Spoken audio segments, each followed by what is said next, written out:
नमस्कार। ब्रेक के बाद खबरों में एक बार फिर से आपका स्वागत है। मैं हूं हिमलता और खबरों की शुरुआत करते हैं राजधानी रांची से। अपनी एक मांग वेतनमान को लेकर सहायक अध्यापक संघर्ष मोर्चा के बैनर तले राजधानी रांची की सड़कों पर हजारों की संख्या में पारा शिक्षक उतरे दिखे। दरअसल अपनी वेतन की मांग को लेकर राजभवन के पास एकत्रित होकर मुख्यमंत्री आवास का घेराव करने का कार्यक्रम निर्धारित था। इसी के तहत मुख्यमंत्री आवास घेराव करने निकले हजारों पारा शिक्षकों को एसपी आवास के पास रोक लिया गया, जहां देर शाम तक सड़क पर धरना में बैठे पारा शिक्षक दिखे। मुख्यमंत्री आवास घेराव धरना विरोध प्रदर्शन कार्यक्रम में पूरे राज्य भर से आए पारा शिक्षक शामिल थे। इधर मुख्यमंत्री आवास घेराव करने आए पारा शिक्षक का कहना है कि वर्तमान राज्य सरकार के मुख्यमंत्री के चुनावी घोषणा पत्र में कहा गया था कि पारा शिक्षकों को 3 माह के अंदर वेतनमान दिया जाएगा, पर ये सिर्फ और सिर्फ चुनावी घोषणा को प्रदर्शित किया और अभी तक उनकी मांगों पर किसी प्रकार की कोई राज्य सरकार की ओर से पहल नहीं की गई है।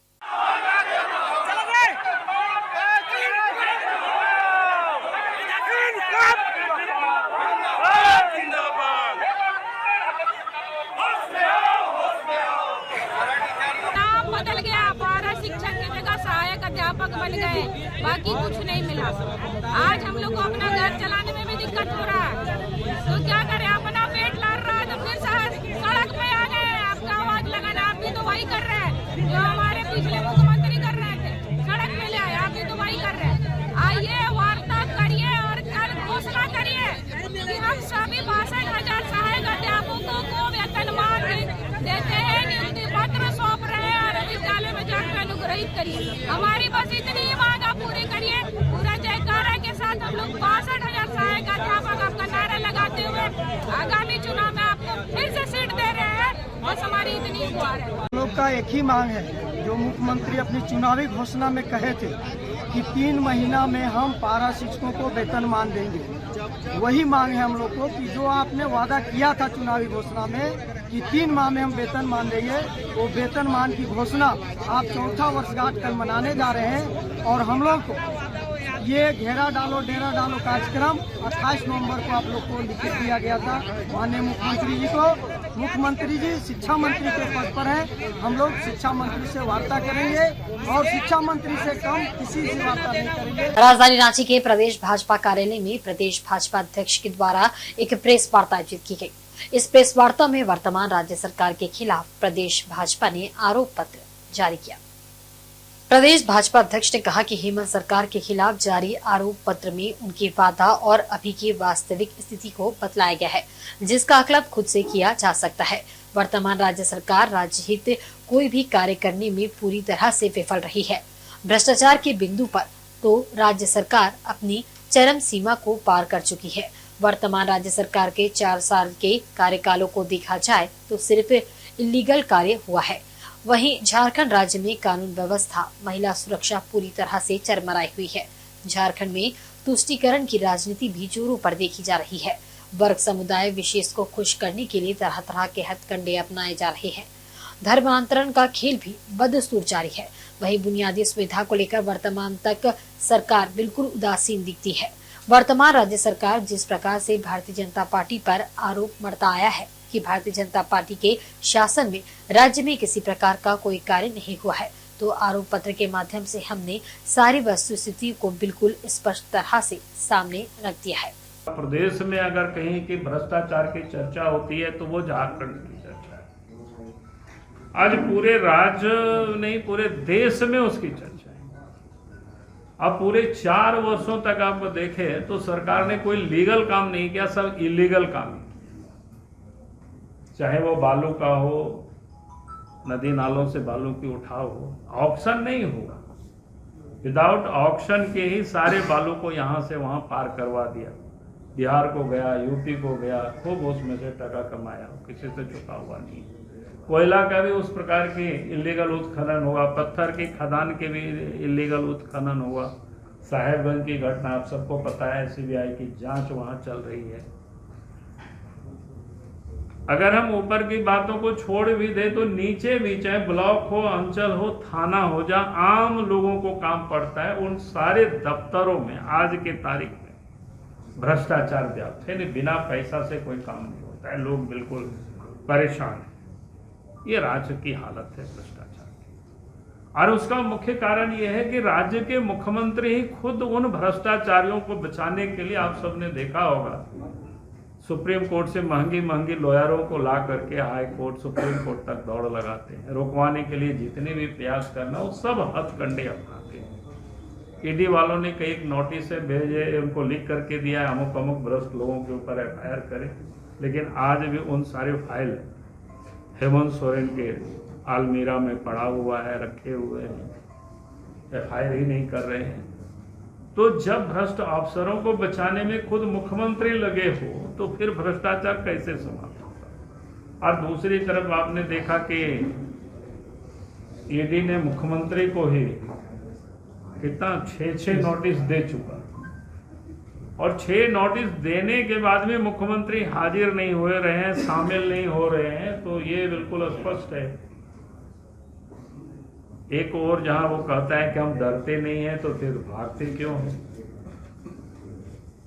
अगर वो गड़बड़ किए नहीं होते तो सीना तान करके आप देखते वो चले जाते दफ्तर में, लेकिन उनको पता है कि जिन कारणों से उनको नोटिस कर रहा होगा, तो उनको अच्छी तरह से मुख्यमंत्री को पता है कि उनके पास कोई जवाब नहीं होगा, इतनी उन्होंने गड़बड़ किए होंगे। कांग्रेस पार्टी का आज 139वां स्थापना दिवस है, जिसको लेकर कांग्रेस पार्टी पूरे देश भर में कार्यक्रमों का आयोजन कर रही है। इसी के तहत प्रदेश कांग्रेस कार्यालय में प्रदेश स्तरीय पदाधिकारी एवं कार्यकर्ताओं द्वारा कार्यालय परिसर में कांग्रेस का झंडा फहराकर स्थापना दिवस मनाया गया। इस अवसर पर सभी पदाधिकारी और कार्यकर्ताओं ने एक साथ एकत्रित होकर आपस में खुशियां जाहिर की। इस अवसर पर प्रदेश कांग्रेस कार्यकारिणी अध्यक्ष ने कहा कि देश को आजादी दिलाने में कांग्रेस का बहुमूल्य योगदान रहा है। आज के वर्तमान समय में जिस प्रकार से देश की हालत है और चुनौतियां दिख रही है, उन चुनौतियों को हम सबको एकजुट होकर सामना करना होगा। कांग्रेस पार्टी का स्थापना दिवस है। इस अवसर पर आप सभी को, देशवासियों को, तमाम लोगों को ढेर सारी बधाई। आज 131 साल के बाद बहुत बड़ी जिम्मेवारी कांग्रेस पार्टी की बड़ी है। अलगाववादी कार्यक्रम से लड़ना है। कांग्रेस पार्टी शुरू से ही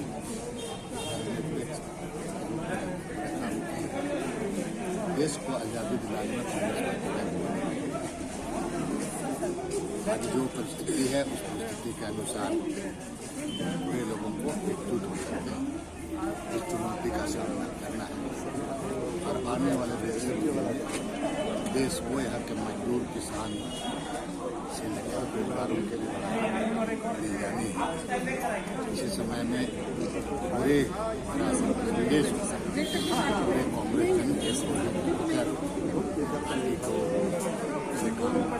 इधर सरायकेला खरसावां जिला कांग्रेस कमेटी के तत्वावधान में गुरुवार को आदित्यपुर स्थित जयप्रकाश उद्यान में कांग्रेस पार्टी का 139वां स्थापना दिवस मनाया गया। इस मौके पर कांग्रेस जनों को मिशन 2024 के तहत कोल्हान प्रमंडल अंतर्गत तीनों लोकसभा सीट समेत झारखंड के 14 सीटों पर जीत दर्ज करने को लेकर टास्क दिया गया। स्थापना दिवस समारोह की शुरुआत पार्टी के ध्वज को फहराकर किया गया। इस मौके पर सरायकेला खरसावां जिला कार्यकारी अध्यक्ष अंबुज कुमार ने केंद्र के मोदी सरकार को आड़े हाथों लेते हुए कहा कि लोकसभा चुनाव से पूर्व आधे अधूरे स्वरूप में ही राम मंदिर का उद्घाटन कर भाजपा प्रभु श्री राम का राजनीतिकरण, बाजारीकरण कर रही है। इसे बंद करना चाहिए।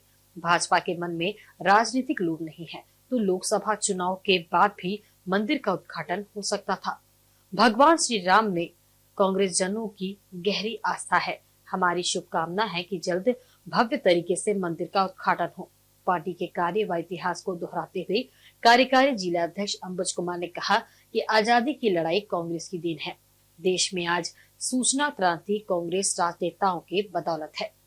50,000 से अधिक प्राथमिक स्कूल, IIT, IIM जैसे संस्थान की नींव कांग्रेस सरकार में रखी गई, जो आज मिसाल है। स्थापना दिवस समारोह के कार्यक्रम में मौजूद वक्ताओं ने संबोधित करते हुए कहा कि 2024 में देश में इंडिया गठबंधन की सरकार बनेगी और राहुल गांधी प्रधानमंत्री होंगे। वक्ताओं ने कहा कि कांग्रेस के गौरवशाली इतिहास को दोहराने का वक्त आ गया है।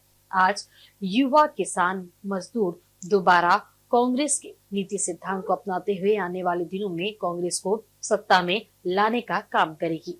कार्यक्रम में प्रदेश कांग्रेस कमेटी के महासचिव अजय सिंह, प्रदेश महासचिव सह जिला प्रभारी संजीव श्रीवास्तव आदि शामिल थे। देखिए, भगवान श्री राम हम लोगों के हृदय में बसते हैं। हम लोग सुबह जब घर से निकलते हैं तो भगवान श्री राम का ध्यान करके निकलते हैं, महाप्रभु हनुमान जी का ध्यान करके निकलते हैं, माता भगवती का ध्यान करके निकलते हैं। यहाँ पे जितने सारे लोग बैठे हुए हैं सभी राम में आस्था रखने वाले लोग बैठे हुए हैं। भारतीय जनता पार्टी प्रभु श्री राम का बाजारीकरण करती है, राजनीतिकरण करती है। राम मंदिर का उद्घाटन हो रहा है, एक खुशी का विषय है, हर्ष का विषय है, लेकिन ये और अच्छा होता कि राम मंदिर का जो निर्माण है इसको पूर्ण कर लिया जाता। अगर प्रभु श्री राम का जो मंदिर बनाया जा रहा है, आखिर ऐसी कौन सी जल्दी आ गई कि हमको 2024 से पहले ही मंदिर का उद्घाटन करना है? अगर आपके अंदर राजनीतिक लालच नहीं है, राजनीतिक लोभ नहीं है, राजनीतिक फायदा उठाने का प्रयास नहीं है, तो आपको मंदिर निर्माण पूर्ण होने तक इंतजार करना चाहिए था और तब जाकर के मंदिर का उद्घाटन होना चाहिए था। लेकिन उसके बावजूद जो भी लोग मंदिर उद्घाटन में जल्दीबाजी कर रहे हैं उनको हमारी शुभकामनाएं हैं। भगवान श्री राम जी के प्रति पूरी आस्था है। मंदिर का उद्घाटन भव्य तरीके से हो, दिव्य तरीके से हो, प्रभु रामलला हमारे अयोध्या में विराजमान हो और अयोध्या के साथ साथ इस देश के करोड़ों नागरिकों के दिलों में वे सदैव विराजमान रहते हैं। उनके कृपा से ही कांग्रेस पार्टी की सरकार 2024 में देश में बनेगी। जमशेदपुर में मतदाता परीक्षण को लेकर जमशेदपुर उपायुक्त कार्यालय सभागार में संवाददाता सम्मेलन आयोजित किया गया, जिसमें उप विकास आयुक्त मनीष रंजन ने जानकारी देते हुए बताया कि मतदाता सूची में नाम ऐड करने के लिए 12 जनवरी तक समय है। निर्वाचन आयोग ने मतदाता सूची में नाम ऐड करने की तारीख बढ़ा दी है। पहले ये तारीख 26 दिसंबर तक थी, जिसे अब बढ़ाकर 12 जनवरी तक कर लिया गया है। मतदाता सूची का अंतिम प्रकाशन पहले 5 जनवरी को होना था, अब ये प्रकाशन 22 जनवरी को होगा। वहीं उप विकास आयुक्त मनीष रंजन ने कहा कि मतदाता सूची में नाम जोड़ने के लिए लोग अपने BLO, विशेष कैंप या निर्वाचन विभाग के कार्य में फॉर्म जमा कर सकते हैं। अब तक नाम जोड़ने के जो फॉर्म आए हैं उसके अनुसार जिले में कुल 49,610 मतदाता जोड़े जा चुके हैं। वहीं मृतक और अन्य जिले चले जाने वालों में 56,848 लोगों ने मतदाता सूची से अपना नाम हटाने के लिए प्रार्थना पत्र दिया है। इस पर विचार चल रहा है। लोगों के नाम हटाने की प्रक्रिया जारी है। वहीं 10 जनवरी से EVM जागरूकता अभियान भी जिले में चलाया जाएगा। विजया गार्डन में 3 नए बूथ बनाए गए हैं। SSR का कार्यक्रम चल रहा था, तो झारखंड में SSR के कार्यक्रम को एक्सटेंशन दिया गया है। जो 26 दिसंबर को ख़त्म होना था, अब वो 12 जनवरी तक हम लोगों को डेट मिला है, यानी 17 दिन। और जो फाइनल रूल प्रकाशन 5 जनवरी को होने वाला था, वो फाइनल रूल प्रकाशन अब 22 जनवरी को होगा। तो इसके लिए हम लोग सभी लोगों से अपील करेंगे कि किसी कारणवश अगर आपका वोटर ID कार्ड में सुधार या कोई डिलीशन या नेम एडिशन छूट गया है, तो अभी भी मौका है। ये विंडो दी गई है। इसमें कॉलेजेस के खासकर बच्चे जो ट्यूशन केंद्र के हैं, जो कोचिंग के हैं, 18 to 19 एज ग्रुप के जो बच्चे हैं, जो महिला वोटर्स हैं, उनके माध्यम से हम लोग ये चाहते हैं, आपके माध्यम से उनके अपील है कि आप प्लीज़ अपना नाम वोटर लिस्ट में और इस वोटर ID कार्ड जरूर बनवा लें। इसके अतिरिक्त हम लोग 10 जनवरी के बाद EVM डेमोन्स्ट्रेशन सेंटर्स के माध्यम से और मोबाइल डेमोन्स्ट्रेशन के माध्यम से जो EVM के बारे में जागरूकता होती है, जन जागरूकता, इसका कार्यक्रम चालू करेंगे। इस बार का जो SSR का कार्यक्रम हुआ है उसमें हमारे ज़िले ने काफ़ी अच्छा परफॉर्म किया है और सभी EROs और AEROs की मेहनत से हम लोगों ने 1,80,000 फॉर्म्स मोबिलाइज किए हैं, जो पूरे झारखंड में नंबर 2 पे है।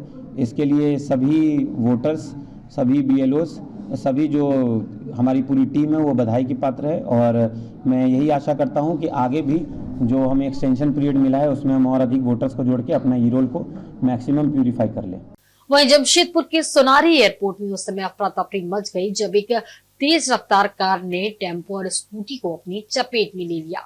इस घटना में टेम्पो में सवार 3 और स्कूटी सवार कुल 4 लोग घायल हो गए। वहीं मौके पर घटना के बाद डस्टर कार तेज रफ्तार से भागने में सफल हो गया। मौके पर मौजूद लोगों के अनुसार सर्किट हाउस की ओर से सोनारी की ओर जा रही एक तेज रफ्तार डस्टर कार ने एयरपोर्ट मुख्य सड़क पर सबसे पहले एक डाला टेम्पो को टक्कर मारा, जिससे टेम्पो के आगे जा रही स्कूटी से टेम्पो टकरा गई और नाले में जाके पलट गई, जिससे मुख्य सड़क पर अफरा तफरी मच गई। इसके बाद वहां से गुजर रहे राहगीरों ने डस्टर कार को पकड़ने का प्रयास किया, लेकिन वह तेज रफ्तार से भागने में सफल रहा। वहीं घटना के बाद नाले में पलटी टेम्पो और उसमें सवार 3 लोगों को किसी तरह बाहर निकाला गया। वहीं टेम्पो से स्कूटी टकराने से स्कूटी सवार भी घायल हो गए, जिन्हें स्थानीय लोगों के सहयोग से स्थानीय अस्पताल ले जाया गया। कार ने इसको ऑटो को मारा, ऑटो ने फिर ये गाड़ी वाले को मारा और वो भाग गया। बेचारे ये ऑटो वाले परेशान है। कितने रफ्तार में होंगे कम से कम? बहुत स्पीड था। आपकी गलती थी, कार वाली की गलती थी। हम आपके पीछे थी, इतना रेंज में था, बहुत ज्यादा स्पीड था। फिर आप इधर हो गए। वो आपने बताने के चक्कर में। ये बताइए ना कि कौन सी कार होगी? कार व्हाइट कलर की थी, पता नहीं अब कौन सी थी। हम लोग मैंने जो एक्सीडेंट हुआ था उसको उठाने के उठाएंगे कि मैंने कार का नंबर नोट करा। और अरे इतना जोर मारा हुआ था, इतना जोर मारा। ये अंदर में दोनों फंस गया था, अंदर में टेम्पो वाला। हाँ, अंदर में फंसा हुआ था। उसको निकाल दिया, निकाला। पहले उनको देखा और वो तो हेलमेट पहनने से बोल के बच गया हुआ है। हेलमेट पहनने से ये कार वाला इधर मारा होगा और ये वाला इधर आ गया। वो कार को मारते हुआ है। वही और वो उसका गाड़ी आगे था बोल के उसको हल्का चोट लगा। अब वो फेंका गया उधर। गुरु नानक सेवा दल जमशेदपुर एवं सहयोगी वीर खालसा सेवा दल के द्वारा 30 और 31 दिसंबर को महान कीर्तन दरबार का आयोजन गुरुद्वारा साहिब सांची के प्रांगण में किया जाएगा। संस्था के अध्यक्ष हरविंदर सिंह मिंटू ने एक प्रेस कॉन्फ्रेंस आयोजित कर इसकी जानकारी साझा की। 30 दिसंबर सुबह 9:30 बजे गुरुद्वारा साहिब से शोभा यात्रा निकालकर सजे पंडाल तक पहुंचेगी। उसके उपरांत कीर्तन दरबार आरंभ किया जाएगा, जिसमें अमृतसर से भाई मानसिंह की ग्रंथी, दरबार साहिब रागी भाई जगतार सिंह भाई, प्रिंसिपल सिंह पटियाला वाले संगत को कथा कीर्तन से निहाल करेंगे। सांची गुरुद्वारा के हजूरी रागी भाई संदीप सिंह जी ग्रंथी, अमृतपाल सिंह जी भी अपना सहयोग देंगे। रविवार दोपहर को गुरु का अटूट लंगर पटेगा। दोनों दिन शाम को संगत के लिए चाय नाश्ते की भी व्यवस्था की जाएगी। 31 दिसंबर की रात नए साल को फूलों की बरसात करते हुए गुरु ग्रंथ साहिब की याद में मनाया जाएगा। हम तमाम संगत से अपील करते हैं कि वो 31 को जब नया साल हम लोग यहाँ पे गुरु ग्रंथ साहब में फूलों की वर्षा के साथ करते हैं, उसमें कोई भी आदमी यहाँ पे आतिशबाजी ना करे, क्योंकि पंडाल में और यहाँ मैदान में काफ़ी संगत रहती है और ऐसा नहीं हो कि किसी प्रकार कोई हादसा हो। इसलिए हम संगत अपील करते हैं ऐसा कोई काम न करे जिससे कि संगत को परेशानी। सोशल मीडिया के इस दौर में कलाकार अपनी प्रतिभा से रोजगार से जुड़ रहे हैं। कलाकार में अगर हुनर है तो वह सोशल मीडिया में अपनी कला का प्रदर्शन कर अपनी पहचान बना सकता है। कुछ ऐसी ही कहानी चक्रधरपुर के पेशे से वाहन चालक बादल तांती की है। यूं तो बादल तांती घर चलाने के लिए भाड़े की कार चलाते हैं, लेकिन YouTube के प्लेटफॉर्म में वहाँ कई क्षेत्रीय लोक भाषा वीडियो एल्बम के कलाकार हैं। बादल तांती के कई वीडियो गाने YouTube चैनल पर मौजूद है। YouTube पर कई लोग उन्हें और उनके गाने को पसंद करते हैं। बादल तांती क्षेत्रीय लोक भाषा में फिल्माए गए वीडियो एल्बम के गीतों पर अपने अभिनय से अपनी एक अलग पहचान बना रहे हैं। बादल तांती के पास कोई रोजगार नहीं है। वह भाड़े की गाड़ियां चलाकर अपना और अपने परिवार का भरण पोषण करते हैं।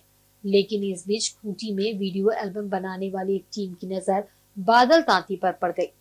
खूंटी में तुलसी लोहरा प्रोडक्शन की टीम ने उन्हें वीडियो एल्बम में अभिनय करने का मौका दिया, जिसे बादल ने स्वीकार किया। YouTube पर अब तक बादल के 6 वीडियो एल्बम आ चुके हैं, जिसमें उनके अभिनय ने उन्हें एक अलग पहचान दी। बादल तांती कार चालक से वीडियो एल्बम के कलाकार बन चुके हैं। इसके बाद उन्हें एक के बाद एक कई वीडियो एल्बम में अभिनय करने का ऑफर मिलने लगा है। यही वजह है कि बादल अब अपनी आने वाली 6 और वीडियो एल्बम में काम कर रहे हैं। झारखंड के जमशेदपुर, रांची, धनबाद, बोकारो आदि जगहों में वीडियो एल्बम की शूटिंग चल रही है। अचानक से YouTube में आए एक वीडियो एल्बम ने बादल तांती की जिंदगी को बदल दिया है।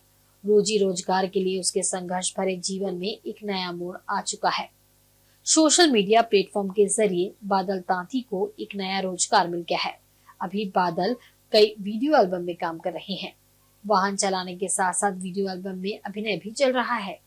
बादल के परिवार में पत्नी और बेटा बेटी है। घर के भरण पोषण की उनके ऊपर बड़ी जिम्मेदारी है। इस जिम्मेदारी को पूरी करने में तुलसी लोहरा प्रोडक्शन और YouTube जैसे सोशल मीडिया प्लेटफॉर्म बादल तांती के आर्थिक स्थिति को मजबूत करने में एक बड़ा सहयोग प्रदान कर रहे हैं। जाहिर है कि सोशल मीडिया कलाकारों के लिए आज एक ऐसा मंच बन चुका है जहां हुनरमंद कलाकार अपनी पहचान भी बना सकते हैं और अपनी आर्थिक स्थिति को मजबूत भी कर सकते हैं। सोच तो ये सर देखिए एक बचपन से ही था, लेकिन वैसे हमको प्लेटफार्म ये नहीं मिल रहा था। तो हम तो एक ये ड्राइवर है और हम गाड़ी चलाते हैं। तो एक पार्टी में हम गए थे खूंटी, तो वैसे एंजॉय करते करते गाना बज रहा था तो हम डांस किए। तो एक वहाँ सिंगर था जिनका नाम तुलसी लोहरा है, वो देखा तो आया मेरे पास, बोला अरे भाई यार तुम तो बहुत अच्छा डांस करते हो, एल्बम क्यों नहीं करते हो? तो हम बोले वैसा तो कोई पहचान का भी नहीं है, वैसे प्लेटफार्म मिला भी नहीं है। तो बोला कि आप मेरा नंबर लीजिए, हम आपको चांस देंगे। हम बोला अगर आप चांस दीजिए तो हम करने के लिए ये रेडी है। पहला चांस वो दिए हमको, उसके बाद पुरलिया बोकारो से आने लगा चांस। अब तक कितना एल्बम कर चुके हैं आप? ये मेरा 6 है, 6 अभी और 5 बाकी है और 5 करना है। कब से कर रहे हैं? ये हम आगे साल से कर रहे हैं, 2022 से। परिवार से कितना सपोर्ट मिलता है? परिवार से तो भगवान का दया से बहुत सपोर्ट मिलता है। एक शादीशुदा इंसान को मतलब बीवी ये कुछ बोलता नहीं है, इससे बढ़कर क्या सपोर्ट चाहिए। कौन कौन है परिवार में आपके? हम है, मेरा एक बेटा है, एक बेटी है। ये या बेटा समझ के या भाई समझ के मेरा एल्बम देखिए, लाइक करिए, सपोर्ट करिए, और उससे ज्यादा और क्या बोल सकते हैं। चक्रधरपुर अनुमंडल अस्पताल में रोगी कल्याण समिति की बैठक अध्यक्ष सह विधायक सुखराम उरांव की अध्यक्षता में संपन्न हुई, जिसमें प्रमुख ज्योति सिजुई, सीओ गिरिजानंद किस्कू, कार्यपालक पदाधिकारी राहुल यादव, प्रभारी चिकित्सा पदाधिकारी डॉक्टर अंशुमन शर्मा समेत एनजीओ और समाज सेवी मौजूद थे। बैठक में 24 बिंदुओं पर चर्चा करते हुए प्रस्ताव पारित किया गया। जिन प्रस्तावों में मुख्य रूप से मुहर लगी है उनमें पुराने अस्पताल भवन के जर्जर अवस्था की मरम्मत करने, अस्पताल के विभिन्न विभागों में रोगी कल्याण समिति से बैटरी की खरीदारी करने, अस्पताल में आवश्यक अनुसार प्लास्टिक टेबल चेयर, बड़ा दरी की खरीदारी करने, कंप्यूटर ऑपरेटर की मानदेय बढ़ाने, उप स्वास्थ्य केंद्र में आयुष्मान मित्र का पदस्थापन करने, चादर व मच्छरदानी की खरीदारी करने, पुराना अस्पताल के विभिन्न मुख्य यूनिट में सीसीटीवी कैमरा लगाने, डाटा ऑपरेटर का 5% मानदेय वृद्धि करने, गर्भवती माताओं को आयुष्मान भारत के माध्यम से दवा, मेडिकल उपकरण की व्यवस्था करने, एक्सरे मशीन के साथ साथ टेक्नीशियन की व्यवस्था करने, अस्पताल के अंदर नाली का निर्माण करने जैसे कई प्रस्ताव पारित किए गए।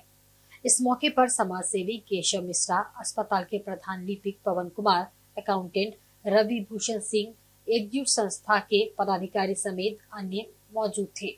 6 महीने के अंदर होता है। हॉस्पिटल में थोड़ा समय कमी ही दिखता है और बहुत सा जरूरत की चीज़ होता है जिसको तुरंत खरीदारी भी किया जाता है। उसके लिए हर 3 से 6 महीने के अंदर वो बैठक होता है और इस बार थोड़ा सा महत्वपूर्ण बैठक थी, इसलिए हमारे जयपुर ब्लॉक के साहब के नगर परिषद के हम लोग का नगर परिषद की तरफ से भी था लोग और कई समाज सेवी के लोग थे, डॉक्टर लोग, सभी प्रमुख मैडम लोग थे। तो कुछ चीज़ है जो डिटेल रूप से हमको लगता है डॉक्टर ही बता पाएंगे, लेकिन जो 24-25 प्रस्ताव आया है, कुछ लोगों का हॉस्पिटल में जो है बिल्डिंग बन जाने से कर्मचारी की संख्या भी घट गया है, तो उसके लिए भी साफ सफाई के लिए या कंप्यूटर सिस्टम के लिए कई ऐसा चीज़ है जो नया लोगों को लेना है, कुछ जोड़ना है। अच्छा, नया और पुराना बिल्डिंग दोनों का निरीक्षण भी किए हैं, इसमें देखे तो इसमें क्या लोग नया पुराना बिल्डिंग हम लोग देखें। जो नया बिल्डिंग है उसमें कुछ नया चीज़ को भरना है, जो पुराना बिल्डिंग है जो डैमेज है उसको फिर नए सिरे से उसको जो है तो जो डैमेज है कहीं पर कुछ जिसमें हमारा अपने अस्पताल में कमियों और रख रखाव की जरूरतों एवं जो आगे आने वाले प्रोग्राम है, चाहे जो हमारा कार्य है, उसको लेकर समीक्षा एवं सुझाव का बैठक किया गया था, जिसमें हमारे साथ हमारे माननीय विधायक, प्रमुख मैडम, सीओ साहब, एग्जीक्यूटिव अफसर, नगर परिषद सब मेंबर हैं और सब लोगों ने अपना अपना सुझाव दिया है। अस्पताल की जो अच्छा रख रखाव के लिए है, सब लोगों का सुझाव है। बाकी हम तो अपना मेहनत करेंगे ही, सर लोग का जो सुझाव रहेगा वो उस पर हम लोग अमल करेंगे। वहीं चक्रधरपुर रेल मंडल के दक्षिण पूर्व railway Bharat scout and guide Chakradharpur का 32वां डिस्ट्रिक्ट कैंप व रैली का आयोजन रेलवे इंग्लिश मीडियम स्कूल परिसर में किया गया। डिस्ट्रिक्ट कैंप व रैली का शुभारंभ चक्रधरपुर रेल मंडल के DRM सह स्काउट अध्यक्ष AJ राठौड़ ने गुब्बारा उड़ाकर किया। कार्यक्रम के दौरान गाइड किरण कुमार ने DRM AJ राठौड़ का गुलदस्ता भेंट कर स्वागत किया। वहीं स्काउट एंड गाइड के भूतपूर्व state training commissioner Mohammad Yusuf सह कैंप चीफ ने DRM को रैली स्कार्फ पहनाया। इसके बाद डिस्ट्रिक्ट कैंप व रैली में भाग लेने पहुंचे टाटानगर, सीनी, आदित्यपुर, चक्रधरपुर, बंडा मुंडा और झारसुगड़ा के स्काउट एंड गाइड के कैडेटों ने ड्रिल एंड डिस्प्ले का प्रदर्शन किया। इस मौके पर सीनियर DMM सह DC scout Ashwin Kumar, Bharat scout and guide के डिस्ट्रिक्ट सेक्रेटरी सम्राट सिंह गुप्ता, अन्य अधिकारी सहित सैकड़ों की संख्या में कैडेट उपस्थित थे। भारत स्काउट एंड गाइड के कैडेट ने ड्रिल एंड डिस्प्ले में पिरामिड, करतबबाजी एवं जय हनुमान ज्ञान गुण सागर आदि गाने पर मनमोहक प्रस्तुति दी। ड्रिल एंड डिस्प्ले में टाटा स्टील, सीनी, आदित्यपुर, चक्रधरपुर, बंडा मुंडा व झारसुगड़ा के 50-50 कैडेटों ने 10 मिनट में अपना कार्यक्रम प्रस्तुत किया। DRM AJ राठौड़ ने बच्चों के द्वारा दिए गए मनमोहक प्रस्तुति को देखकर 75,000 रुपए अवार्ड देने की घोषणा की। 27 से 29 दिसंबर तक चलने वाले डिस्ट्रिक्ट कैंप रैली में टाटानगर, सिनी, आदित्यपुर, चक्रधरपुर, बंडा मुंडा के scout guide, rover, ranger, scout guide, rover scout leader, rover leader, service rover scout and service rover guide भाग ले रहे हैं। 3 दिनों तक चलने वाली इस कैंप व रैली में स्काउट एंड गाइड्स की शारीरिक क्षमता, बौद्धिक क्षमता, देशभक्ति, राष्ट्रभक्ति की भावना, राष्ट्रीय एकता एवं आपातकालीन स्थिति में निपटने एवं देश के नागरिकों को मदद करने की क्षमता एवं प्राथमिक चिकित्सा में दक्षता का विकास होगा। गीत, नृत्य, कैंप, क्राफ्ट आदि प्रतियोगिता का भी आयोजन किया जाएगा। मौके पर DRM AJ राठौड़ ने स्काउट्स एंड गाइड्स के बच्चों का उत्साह और जोश देखकर कहा कि आप सभी ने कार्यक्रम बहुत अच्छे तरीके से प्रस्तुत किया। आप सभी की प्रस्तुति बेहतरीन रही। मेरी शुभकामनाएं हैं। आप सभी डिस्ट्रिक्ट कैंप और रैली से बहुत कुछ सीखेंगे। स्काउट एंड गाइड भारत में सामाजिक कार्यों के लिए जाने जाते हैं और मुझे ये कहते हुए गर्व होता है कि हमारे मंडल के सभी स्काउट गाइड के कैडेट्स सामाजिक कार्य में बढ़ चढ़कर भाग लेते हैं। So today what all you have done, dance, song, prayer or anything, you know, I can only say, you can yourself say that I dance because I like it. I pray because I like it. I enjoy, I play, I sing because I like it. So do whatever you are doing and enjoy it. That's the best gift. It is learned that 480 members of CKP division from CKP, Tata, Sini, Banda Munda, Adityapur, Jharsuguda and DPS are participating in this rally. I believe that the participants will learn a lot from this 3 days rally, and various skills is what they will be able to put into practice in this time. I again congratulate all the scout officials and leaders for organizing this 32nd district camp and rally at Chakradharpur from 27 to 30th December, 29th December. Today, after seeing everyone's performance, Adityapur, Banda Munda, Jharsuguda, Sini, Tata, CKP, I think it was the toughest job today is of that of the judge to decide who has done the best. But in my opinion, the spirit that you all have displayed, you have all won first prizes. You all are capable of a beautiful future for yourself and for this organization and for the country. So I thank you one and all and have a nice district camp and rally. Thank you. इधर मुसाबनी के आकाश आचार्य व जय प्रकाश दत्ता ने all India real fighting full content कियोकान karate प्रतियोगिता में चौथा स्थान प्राप्त कर क्षेत्र को गौरवान्वित किया है। इसको लेकर मुसाबनी 1 नंबर स्थित रिक्रिएशन क्लब में सम्मान समारोह का आयोजन किया गया, जिसमें मुख्य अतिथि के रूप में मुसाबनी बाजार समिति के अध्यक्ष सरदार राजू सिंह उपस्थित हुए। मुख्य अतिथि सरदार राजू सिंह ने दोनों बच्चों की हौसला अफजाई की। मौके पर इन दोनों के अभिभावक व टीचर उमेश कांत गिरी भी उपस्थित थे। आकाश आचार्य व जयप्रकाश दत्ता ने all India real fighting full content कियोकान कराटे प्रतियोगिता में चौथा स्थान प्राप्त किया। वे Asia real fighting full content karate प्रतियोगिता 2024 में भाग लेंगे। आकाश आचार्य 12 से 14 आयु वर्ग के वजन 40 से 45 किलोग्राम और जयप्रकाश दत्ता 14 से 16 वर्ष आयु वर्ग वजन 45 से 60 किलोग्राम वर्ग में भाग लिया। दोनों के खिताब प्राप्त करने पर उनके अभिभावक भी खुश हुए। होश, मैं सिहान Umesh Kant Giri 5th dan international Kyokushin Budokai karate country representative India. अभी विगत 22-23 दिसंबर 2023 को पश्चिम बंगाल राज्य के पायराडांगा में 22-23 दिसंबर को all India full contact Kyokushin karate championship का आयोजन किया गया था, जिसमें से हमारे मुसाबनी क्षेत्र के 2 छात्र बहुत ही कड़ी टक्कर देते हुए सीनियर लोग के साथ, अनुभवी लोगों के साथ जो कई टूर्नामेंट खेल चुके हैं, उसमें क्या किए हैं कि ये लोग का बड़ी कड़ी टक्कर में आपको विगत 4-5 महीनों का ट्रेनिंग में और उसमें ये 4th प्राइज़ लाया। और इसके जो प्रदर्शन को देखते हुए दोनों का, एक का नाम है आपको आकाश आचार्य, वो भी आपको वाइट बेल्ट है, और एक का नाम है आपको जयप्रकाश दत्ता, वो भी वाइट बेल्ट है। सब नए हैं सब। आजकल के बच्चे अधिकतर मोबाइल और टीवी में व्यस्त रहते हैं और फिटनेस पर कोई ध्यान नहीं देते हैं, और ये बच्चे बाहर का जो तो खाते हैं। और इसलिए मैं चाहता हूँ कि कराटे सीखे और फिटनेस पे ध्यान दें, और फिटनेस ध्यान से शरीर अच्छा रहता, स्वस्थ रहता, पढ़ने में भी मन लगेगा। और मैं वही चाहता हूँ कि बच्चा सीखे। और उमेश सर के मैं दिया हूँ, बहुत अच्छे टीचर हैं और बहुत अच्छी तरह सिखाते हैं। मैं चाहता हूँ बच्चा आगे बढ़े इनका गाइडलाइन में, और मैं चाहता हूँ कि और भी बच्चे सीखें और ताकि अपना फिटनेस पे ध्यान दें। आज का बच्चे एकदम बिल्कुल मोबाइल टीवी में रहते हैं, उससे मैं चाहता हूँ फिटनेस में के लिए वो कराटे सीखे और बहुत कुछ गेम्स में ध्यान दें। मैं यही चाहता हूँ। आपका बेटा का सिलेक्शन हुआ, कैसा लग रहा है? मुझे बहुत अच्छा लग रहा है, बहुत कम समय में बहुत कुछ इम्प्रूव किया है, और उनका टीचर जो बहुत अच्छे से उनको गाइडलाइन किए हैं, और उनका मार्गदर्शन मैं चाहता हूँ और भी आगे बढ़े।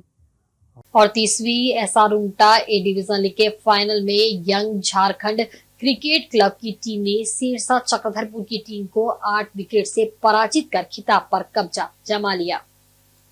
मैसेज नीचे कर लिए थे। और 30वीं एसआर उमटा डिवीजन लीग के फाइनल में यंग झारखंड क्रिकेट क्लब की टीम ने सिरसा चक्रधरपुर की टीम को 8 विकेट से पराजित कर खिताब पर कब्जा जमा लिया।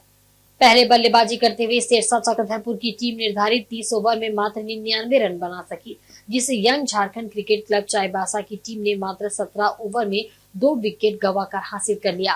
ग्रुप ए और ग्रुप बी प्रतियोगिता की विजेता और उप विजेता टीमों को उप विकास आयुक्त संदीप कुमार मीणा, अपर उपायुक्त संतोष कुमार सिंह, चाईबासा के अनुमंडल पदाधिकारी अनिमेश रंजन और जिला क्रिकेट संघ के अध्यक्ष मुकुंद दुंगटा द्वारा पुरस्कार प्रदान किया गया। पुरस्कार वितरण से पूर्व प्रशासनिक और क्रिकेट एसोसिएशन के पदाधिकारी ने स्वर्गीय सीताराम दुंगटा की तस्वीर पर श्रद्धांजलि अर्पित कर नमन किया।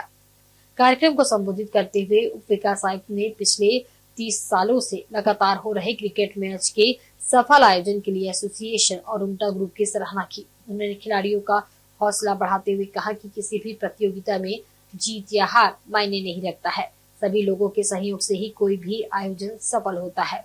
जो टीमें जीत नहीं पाई है वह आगे के लिए और बेहतर तैयारी करे। जिस लेवल पे एक कोई भी कॉम्पिटिशन उसको 30 साल तक सस्टेन करना अपने आप में बड़ी चीज होती है, वो कोई भी हो। तो उसके लिए असली दुंगटा जी सारे धन्यवाद के पात्र हैं। दुंगटा ग्रुप का एक ऐसा ग्रुप है जो झारखंड में वैसे भी खेल के मामले में प्रतिभाएं अद्वितीय है, लेकिन दुंगटा ग्रुप का स्पोर्ट्स को प्रमोट करने में जो कंट्रीब्यूशन है, या मैं बोलूँ स्पोर्ट्स के साथ में और जितना जन कल्याण वाली जितनी चीजें हैं उसमें दुंगटा ग्रुप का एक अद्वितीय योगदान है। दुंगटा ग्रुप को धन्यवाद के पात्र हैं। और हम लोग यहाँ आए हैं, हमको लगता है कि चाईबासा को और आगे के पथ पर ले जाने के लिए दुंगटा ग्रुप का हम सब लोगों को सपोर्ट मिलता रहेगा। अल्टीमेटली सरकार अकेली नहीं होती, हम सब लोग मिलके काम करते हैं। आज की जो प्रतियोगिता में जितने लोग जीते हैं उनको बधाई, और जो लोग नहीं जीत पाए उनको भी बधाई, क्योंकि खेल को खेल की भावना से खेलना होता है और खेल में जो भी विजेता होता है उससे कोई फर्क नहीं पड़ता है कि कौन जीत के जा रहा है कौन जीत के नहीं जा रहा है। सब लोग अपना कंट्रीब्यूट करता है और स्पोर्ट्स एक ऐसी चीज़ है जिस पर सब लोग इक्वल फुटिंग पे खेलता है, सब लोग अपना 100% देता है और सब लोग बधाई के पात्र हैं। वहीं कार्यक्रम को संबोधित करते हुए क्रिकेट एसोसिएशन के अध्यक्ष मुकुंद रुंगटा ने खेल और शिक्षा को लेकर अपने पिता स्वर्गीय सीताराम रुंगटा और बड़े भाई नंदलाल रुंगटा द्वारा किए गए कार्यों की चर्चा की। बताया कि शिक्षा के विकास और खेल के विकास के लिए उनके परिवार द्वारा क्या कार्य किए गए हैं। उन्होंने आश्वस्त किया कि भविष्य में भी ये प्रयास जारी रहेगा। 10 नवंबर से चालू हुआ था ये, और इतना लंबा ये हमारा जो ये है आप लोगों के सहयोग से सफल हुआ है। एक छोटी सी बात मैं शेयर करना चाहता हूँ।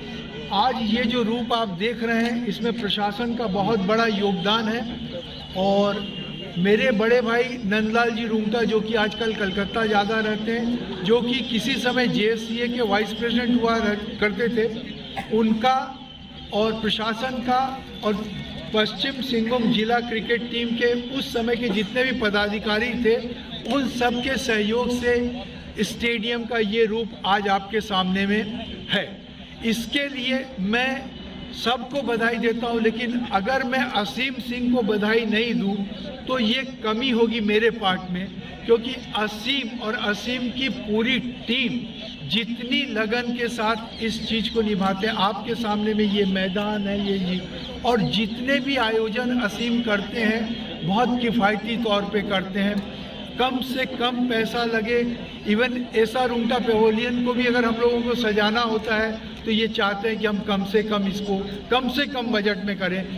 उसके बावजूद भी ये जो स्वरूप आपके सामने खड़ा है, और हमारे यहाँ से जितने भी क्रिकेट, जैसा कि असीम ने कहा, हाँ एक बात मैं यहाँ बताना चाहता हूँ, असीम के पुत्र साकेत असीम सिंह वो भी काफ़ी अच्छा नाम आज के डेट में कर रहे हैं, और हम चाहते हैं, कल भी वो मेरे से मिला था, मैंने उसको कहा कि अगर तुम नेशनल रिप्रेजेंट करोगे तो चाईबासा के लिए वो सबसे गौरव का दिन होगा। और जो असीम का सपना था कि हमारे इस ग्राउंड से निकल के अगर कोई लड़का जाता है वहाँ पे और भी हमारे कोई प्लेयर अगर जाते हैं तो वो बहुत बड़ी बात हम लोगों के लिए होगी, बहुत बड़ी उपलब्धि होगी। मैं अंत में अपने पिता स्वर्गीय सीताराम जी रुंगटा को श्रद्धा सुमन अर्पित करता हूँ, नमन करता हूँ कि शिक्षा के क्षेत्र में चाईबासा में टाटा कॉलेज, महिला कॉलेज और commerce college, even commerce college Gyanchand Jain ji के नाम पे था, बट उनका काफ़ी बड़ा उसमें योगदान रहा है। और क्रिकेट खेल के मैदान में फुटबॉल का मैदान हो या क्रिकेट का हो या कोई भी हो, और मुझे बहुत गर्व हो रहा है कि मेरे बड़े भाई नंदलाल रुंगटा जी ने बखूबी उस कर्तव्य को निर्वाह किया है। और आज के बुलेटिन में बस इतना ही। कल फिर हाजिर होंगे कुछ नई खबरों के साथ। तब तक देखते रहें इंसाइड झारखंड न्यूज। नमस्कार।